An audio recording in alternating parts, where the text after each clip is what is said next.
Hey there, Pisces Sun, Pisces Moon, Pisces Rising. It's Maggie. Welcome to Moonlit Waters. We're going to look at the energy for December 20th through the 26th. I shouldn't have a favorite. You're not supposed to have a favorite child, and I don't think you're supposed to have a favorite astrology reading, but I love doing the Pisces reading the most because the grandmothers are so friggin' cute, and they always show up for you guys, and I just can't get the dopey smile off my face. So we're going to take a look at the energy. We have the sun moving into Capricorn on Tuesday for the winter solstice in the northern hemisphere. It's southern solstice in the summer solstice in the southern hemisphere. And I'm a little tongue-tied. I'm going to actually pull cards at the end of the weekly reading, and we'll take a look at the energy of the solstice and how you can use it over the course of the next 6 months. These readings this week, these are the only ones I'm going to do. I'm not doing any others, so it'll just be the weekly readings this week, and then next week I'll do the weeklies, and I will do all 12 of the January readings. So they'll come out next week. But I kind of needed a break. I'm still not feeling great, so. So this week we start off with the Moon in Cancer, fellow water sign, and it's your 5th house. It's your 5th house of fun and creativity and romance, and wow, Pisces, you have decisions and truth. So this energy is setting you up for deciding what the truth is. I feel like it's what's your truth. What is it that lights you up? What excites you? What are you passionate about? It could be a truth in a situation, but there is some sort of a truth that needs to come forward. I really want to encourage you to check out your sun, your moon, and your rising, and here's why. Your sun sign, it is your soul sign. It is the energy of your soul. It is your viewpoint. It is how you view the world when you come in. But it is your rising sign.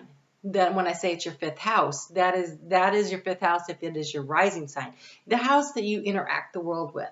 It's the one that's your personality. It's the one that sets up the houses. It's the one that is how your physical body works and reacts and what it is that you need to know. And your moon sign is how you feel, react, and respond to the energies around you. And you're very much aware of the energies around you. So knowing where your moon sign becomes really important, because then if you could check where the moon is going and how it's going to interplay with what's going on in your chart, you have a better opportunity to win your week every week by being able to navigate these energies. There's some kind of a truth you need. There's some kind of a decision you need. For some of you, it is around creativity.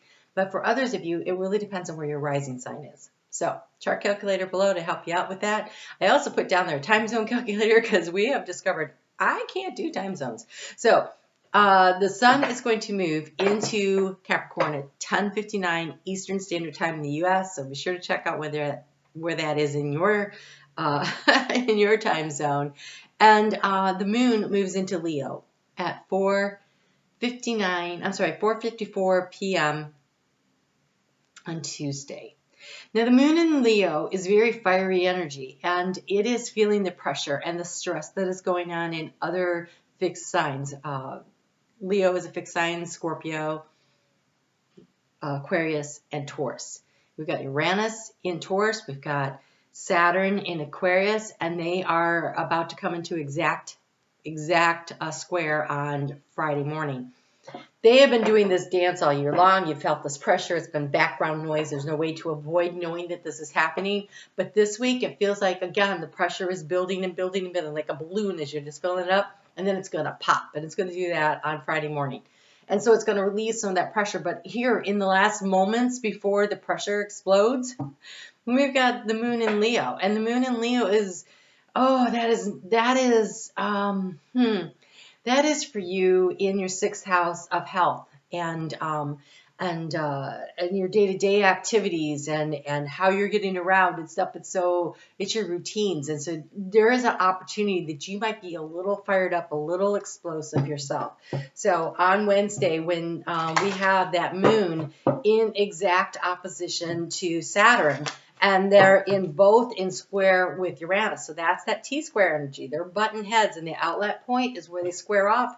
They square off with Uranus and Taurus. And so there will be some kind of an opportunity for some kind of an immediate change in that moment, which may or may not be a good thing. Actually, I feel like change is usually a good thing. It's just our experience of how it goes down may or may not be a good thing. So for you guys, the energy to work through, oh, this is so lovely. Yes. Okay. Leo also had really good energy for this. So I'm glad it's you guys too. You have Thoth, which is wisdom, and you have Eros, which is love.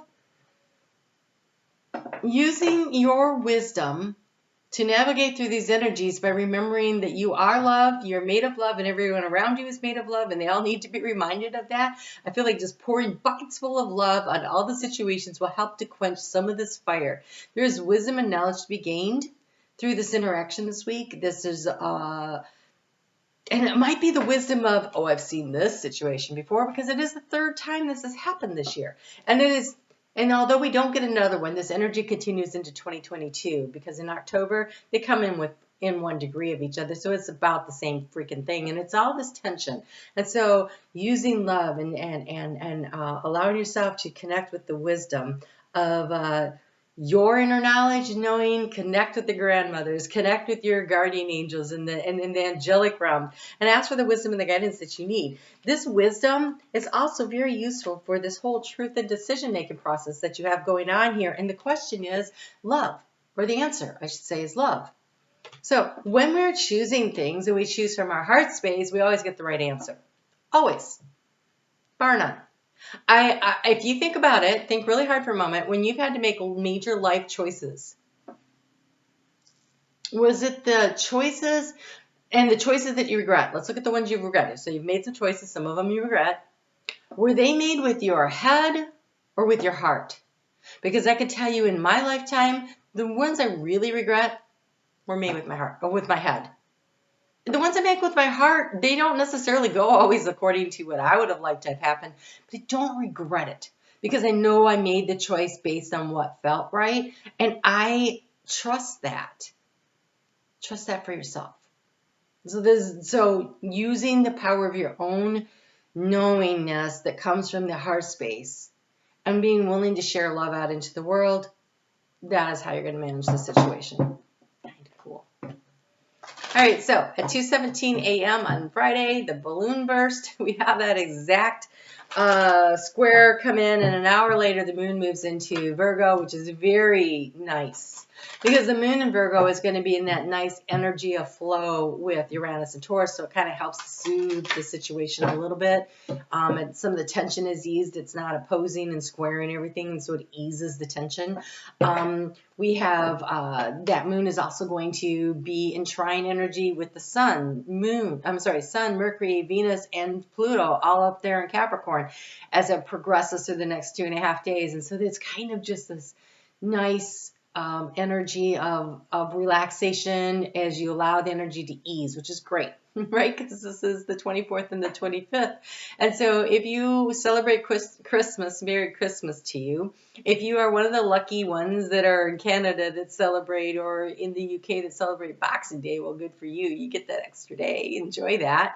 And we also have Happy Kwanzaa to you that celebrate that. So we have like all these holidays happening, all this energy. And this is really soothing, and it allows you to kind of enjoy it and relax in. So take a moment to look around and really key in on the people that are there.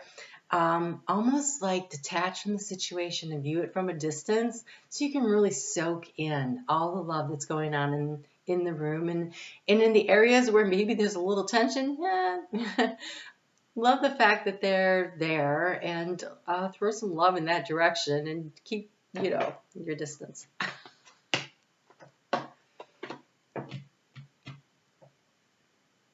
Pisces, you have believe in your dreams. You have love, and you have believe in your dreams. You have truth and decision, and using the wisdom to make the decision.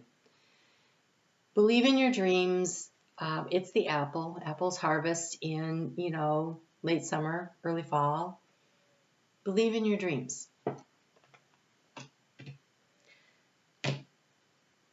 This is an opportunity this week to really dream about the kind of relationships that you want. What do you want to bring in? How do you want to manifest your life? Really, it is totally up to you what you want to do with this energy. But we do have the moon in Libra on Sunday. And the moon in Libra, that is relationships, and that is balance. That moon in Virgo, that's in your relationship sector.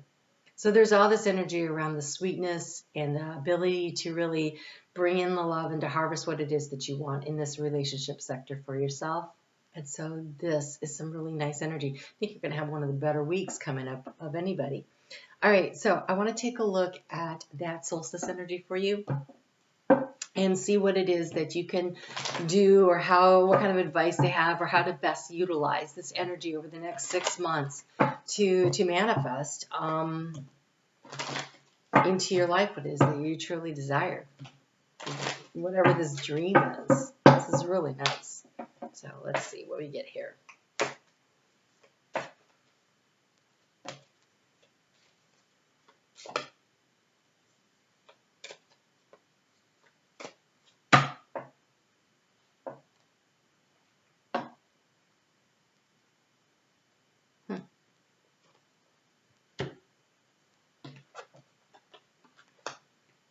Okay, so you have the honeysuckle also.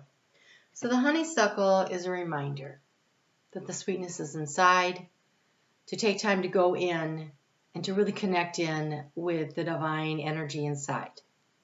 This is self-love, this is self-care, this is connection to spirit.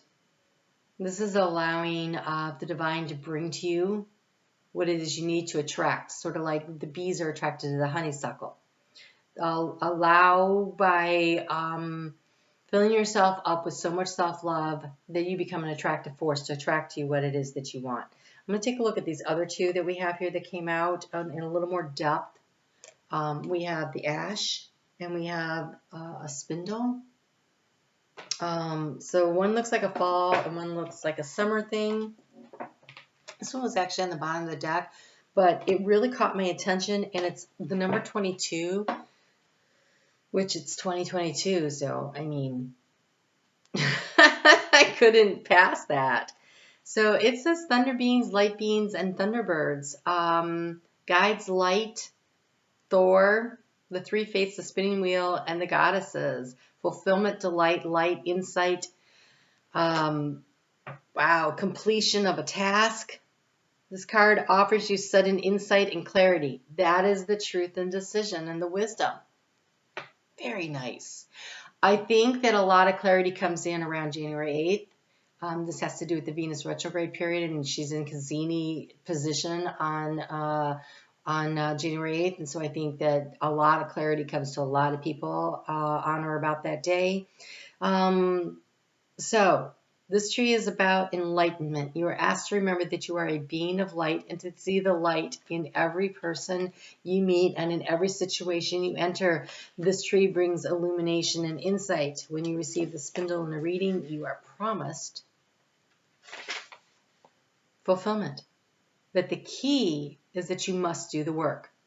Capricorn energy. This feels a lot like that Venus and Capricorn, whatever. So Venus and Capricorn is actually happening in your 11th house of group activities. If you are a Pisces rising, again, I don't know if I mentioned this, but it is, if you really take the time to get to know what your rising sign is, it totally sets up your houses of what's going on in your life. So, rising sign would put it in your 11th house of groups and group activities. And so using love and as a key to really work with, this creates success for you. So get busy. Capricorn is about having a strategy, putting in place, doing the work, showing up every day, being determined, also overcoming obstacles. Things crop up, things change, you have to adjust. And so that's where the wisdom and the knowledge comes in. You're like, oh, I've tried this before. So choose to do your best and apply your energy to the task at hand. The sweetness comes from fulfilling these tasks to the best of your ability. If you're trying to make a decision, there we go, you are advised to investigate, get all the relevant facts, do your due diligence, and when you have gathered information, you can make an informed decision and choose and begin. So, 2 steps to this. Gathering the information is so key, right? Like when you're making a decision, the head and the heart need to work together, but ultimately, after you've gained all the information, and you're looking at the facts and the figures, when it comes right down to it, the decision-making process comes from the heart space. But you got to get the information first. So you can't just use your heart only to make a lot of decisions in life, and it sounds like something that's a little more task-oriented, a little more involved. And so yes, do the research. It's sort of like you're selecting your college that you want to go to, and you have all these offers come pouring in, but you got to sit down and you got to figure out, well, they're offering this and they're offering that. These are the classes they have. These are the living situations. How far is it? How much travel time is it? How much does it cost? Well, who's offering what scholarships? What are the amenities? So you got to go through all that, right? And you narrow it down, and now you're down, and you're like, I've got these 3 that I really would be willing to go to any of them. Which one feels right? And that's when you make the decision with the heart. So, I am Spindle, and I bring you hope for the future. Believe in your dreams. I sustain you with new light and new possibilities. I am the promise of that which you long to create. I offer you strength and encouragement to fulfill your goals. I offer you sweetness and delight. Gather what you need to complete the task or project. Get busy. I offer you the sustenance to do the work that will ensure the fulfillment of your goal. We are partners in the business of applying energy to ideas and bringing plans to fruition. Fruiting of the tree. Amazing. All right, let's take a look at ash.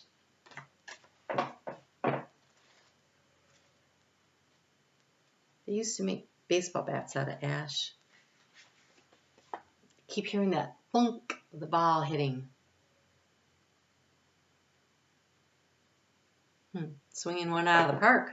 Okay, so Northern Hemisphere, February 21st through March 20th. Microcosm, macrocosm, reflection mirrors, uniting the inner and outer worlds as above, so below. It is hitting the home run. It is the manifestation. It is taking that idea and manifesting it and creating it in the 3D.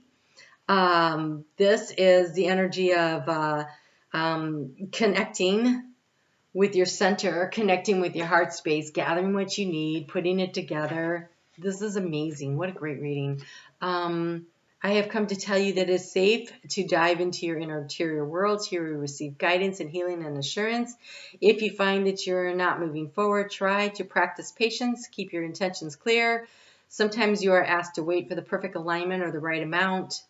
When you create a strong and loving field, you draw on that which you draw what it is you desire, because like attracts like. You will draw to you what you need. But you do have to do the work. You do have to do the work. So, time to get busy. Be a busy little bee. This is amazing. All right, Pisces. Thanks for being such a fun reading. I will be back next week. I have not been feeling well. I'm going to kind of take some time down. I need it because I know my rising sign is Capricorn. That means that my 12th house is Sagittarius. And then that is always that month, that season, zodiac sign right before your sun gets into your sign. It's always very exhausting. And mine falls during the holiday season, and I can get a little run down. So I'm going to take the week off, but I will be back the following Monday. So I'll be back next Monday on the 27th with your Moon Astrology. And then that week, there will be the January readings coming out. So they'll be out in time for the new year. You guys have a fantastic week. Do a little daydreaming. Figure out what it is you want. Get the information. That moon gets into Capricorn. That new moon in Capricorn is on January 2nd. So be prepared to plant your seeds of intention. And Capricorn likes structure, and Capricorn likes you to show up for yourself and wants you to be determined and persistent. So get ready. Get ready. You're about to create something really impressive if you'll do the work. That's amazing. All right. I will talk to you soon. Take good care.